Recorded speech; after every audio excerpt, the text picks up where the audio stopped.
మా young by heart Allu Aravind గారిని సాదరంగా వేదిక మీదకి ఆహ్వానం పలికేస్తున్నా. అండ్ మా పాగల్, మా ఫలక్నామా దాస్, మా దాస్ కదంకి, మా దిల్షు నగర్ దీవానా విశ్వక్సేన్ గారిని సాదరంగా వేదిక మీదకి ఆహ్వానం పలికేస్తున్నాం. అండ్ అల్లు అరవింద్ గారిని కూడా వేదిక మీద జాయిన్ అవ్వాల్సిందిగా రిక్వెస్ట్ చేస్తున్నాను.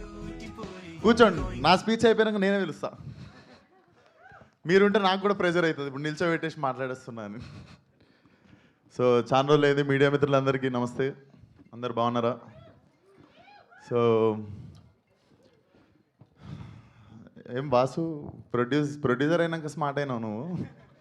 యూజువల్లీ రివర్స్ ఉంటుంది సార్. సినిమాలు ప్రొడ్యూస్ చేసే కొద్దీ ఎండిపోయి నవ్వు మాయమైపోయి జుట్లు ఊడిపోయి ఇట్లుంటుంది పరిస్థితి. కానీ అల్లు అరవింద్ గారి గ్యాంగ్ ఒకటి హ్యాండ్సమ్ ప్రొడ్యూసర్స్ గ్యాంగ్ అనమాట. అట్లా సార్ ఎస్కేఎన్ గారు, బన్నీవాస్ గారు, ధీరజ్ గారు, ఇప్పుడు వాసు ప్రొడ్యూస్ చేసే కొద్దీ ఊడిపోవాలి, కానీ ప్రొడ్యూస్ చేసే కొద్దీ ఇట్లా. మీ జుట్టు కూడా స్ట్రాంగ్ ఉంది కదా సార్. సో అది సార్ మొత్తానికి.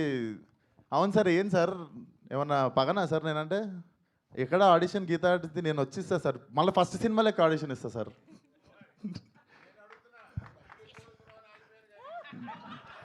డబ్బులు ఎక్కువ అడుగుతున్న విశ్వక్సేన్ తమ్నైల్ వచ్చేసింది. మీకేం తక్కువన్నాయి సార్, థియేటర్ మీదే, సీటు మీద కూర్చున్న సీటు కూడా మీదే. ఆడ పంచాలి సార్, నాలాంటి వాళ్ళకి మంచితే మంచిగా ఉంటుంది industry. So jokes apart, Vasu. So firstly Vasu, ఇందాక నేను చెప్పాలనుకుంది ధీరజ్ గారు చెప్పారు. అంతంత ఎందుకు అవుతుంది బడ్జెట్ అనుకుంటే పాపం వాసుకి వాసిపోయినట్టుంది. But still you are looking very strong. I think cinema బాగుంది కాబట్టి it's making you stand. And అది చాలాసార్లు అర్థమవుతుంది, మనం తీసిన సినిమా మీద ఏం డౌట్లు లేనప్పుడు, లేదా అరే అది చేసి ఉంటే బాగుండు, ఇది చేసి ఉంటే బాగుండు అన్న ఫీలింగ్ లేనప్పుడే ఇట్లా ఒక టీమ్ కాన్ఫిడెంట్గా నిల్చొని ఉంటుంది. So all the best to the whole team.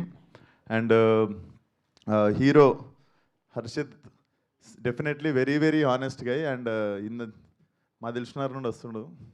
So next దిల్షునగర్లోకి ఇండస్ట్రీ పెడుతున్నాం సార్. స్టూడియో కావాలంటే మీకు అక్కడ ల్యాండ్ ఉంది నాది. దిల్షునగర్లో ఒక స్టూడియో పెడతా అంటే మా ల్యాండ్ ఉంది, డన్. సో దిల్షునగర్ నుండి వస్తున్న యాక్టర్స్ ఇద్దరు ఉన్నారు, మా దిల్షునగర్ నుండి అండ్ తెలంగాణ నుండి వస్తున్న మా actors. So all the best. And నేను హర్షిత్ని ఈవినింగ్ అట్లా మా ఫ్రెండ్స్తో గ్యాదరింగ్ ఒక దగ్గరికి వెళ్తే అక్కడ దూరంలో దివానాగా తిరుగుతుండే. సో నాకు ఇప్పుడు అర్థమవుతుంది, నువ్వు మీ సినిమా మోడ్లోనే తిరుగుతుండు బయట కూడా సాయంత్రం అయితే. సో అదే మోడ్లో నేను ఇంటికి తీసుకెళ్ళిపోయాను ఆ రోజు. పోతే అన్న దివానా సినిమా వేసిన రా అంటే నేను వస్తారా అని చెప్పినుండే. సో ఉత్తిగా లేదురా, నేను నిజంగానే వస్తానని చెప్పినుండే ఆ రోజు. వాసు నువ్వు పిలవకుండా వీడు ఒక మెసేజ్ పెట్టినా వచ్చేస్తుండే నేను. అండ్ శ్రీకాంత్ అన్న, your honesty in the film is seen on screen. So definitely నువ్వు మీ నాన్న వెళ్ళిపోయిన తర్వాత జరిగిందని అసలు ఫీల్ కాకు. ఐ థింక్ ఎతికితే మీ నాన్న సినిమాలోనే దొరికిపోతాడు. I can sense that in your honesty. And all the best to the whole team. Sridevi garu amazing speech అండి. ఈ మధ్యలో మిస్ అవుతుండే మేము కొన్ని సెన్సేషనల్ స్పీచ్లో, అది మీతో మళ్ళీ రీస్టార్ట్ అయింది అనుకోవాలి. అండ్ వాసు ఇంత మాట్లాడతాడని నాకు తెలియదు. వాసు నా లైఫ్ మొత్తంలో వాసు నేను మాట్లాడుకుని 2 పేజీలే ఉంటాయి అనుకుంటా. అండ్ ఇక్కడ 4 పేజీలు చెప్పినాను. ఐ కెన్ సెన్స్, నాకు తెలిసి వాసుకి జ్వరం వస్తుంది ఈరోజు ఇంత మాట్లాడినందుకు. బట్ పైసలు రావాలనుకుంటున్నా మీ అందరికీ, నాకు కూడా అడ్వాన్స్ చేయాలనుకుంటున్నా అల్లు అరవింద్ గారితో పాటు. అండ్ అందరితో పాటు ఇప్పుడు నాకు అడ్వాన్స్ ఇచ్చిన ప్రొడ్యూసర్ గురించి మాట్లాడుతున్నా, ధీరజ్ గారు. చూడండి సార్, మీ శిష్యులు ఇస్తున్నారు సార్ నాకు advance. So Deewana should be a blockbuster definitely. Harshit జర లవర్ బాయ్లో కరువు అవుతుంది అంటే నేను కూడా మెల్ల స్మార్ట్ అయినా, నువ్వు కూడా వచ్చేసినావు. సో యూ కెన్ సీ కొంచెం లవర్ బాయ్స్ దగ్గరని చెప్పి అనుకుంటుంటే ఇప్పుడు గర్ల్స్ అందరికీ హర్షిత్ వస్తున్నాడు ఇప్పుడు. So all the best to the whole team. And Eshwar గారు అద్భుతమైన మ్యూజిక్ ఇచ్చారు. 40 స్పీకర్ల కాన్సెప్ట్ చాలా బాగుంది సార్. నేను కూడా ఎప్పుడన్నా మీకు పెడతా 40 స్పీకర్లకు పని. And Krishna master, how are you? Super. And Vamshi Pachipulusu మన DOP bro, thank you so much. నాకు కుదరలేదు, నాకు కూడా చాలాసార్లు హెల్ప్ చేసిండు. Thank you brother. రాకీకి కావచ్చు, ఈ always use to like 1 call away వచ్చి హెల్ప్ చేస్తుండే. Thank you Vamshi. And thank you మీరు అసలు మీకు చిన్న సినిమా పెద్ద సినిమా ఆ సినిమా ఈ సినిమా ఏం లేదు, ప్రతి సినిమాని జబర్దస్త్ ప్రమోట్ చేస్తారు. కాదు, అక్కడ కూడా 1 సైడెడ్ లవ్ స్టోరీ, అబ్బాయిలే గొప్ప అన్నారు. కనీసం అమ్మాయి గురించి ఒక్క విషయం నేను చెప్పాలి. ఎవరు గొప్పను చెప్పాలి? చెప్పండి. తప్పు లేకుండా సారీ చెప్పేటోడు గొప్ప.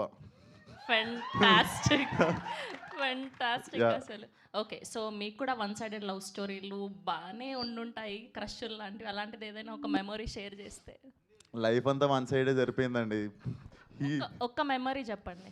నేను 10th క్లాస్లో డిపిఎస్ అని ఢిల్లీ పబ్లిక్ స్కూల్ కాదు, దిల్షునగర్ పబ్లిక్ స్కూల్ ఇది.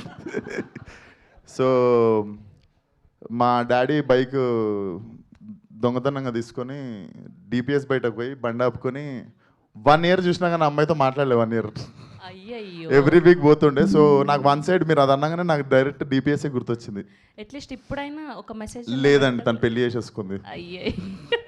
Yeah. Okay, so and Allu Aravind గారిని స్టేజ్ మీదకి రావాల్సిందిగా కోరుకుంటున్నాను. ఓకే, సో ఈలోపు మా హర్షిత్కి లవ్ టిప్స్ ఏదైనా ఇవ్వాలి అనుకుంటే ఏమి ఇస్తారు? వాడు మా దివానగానే మిగిలిపోతాడు నేను టిప్స్ ఇస్తే.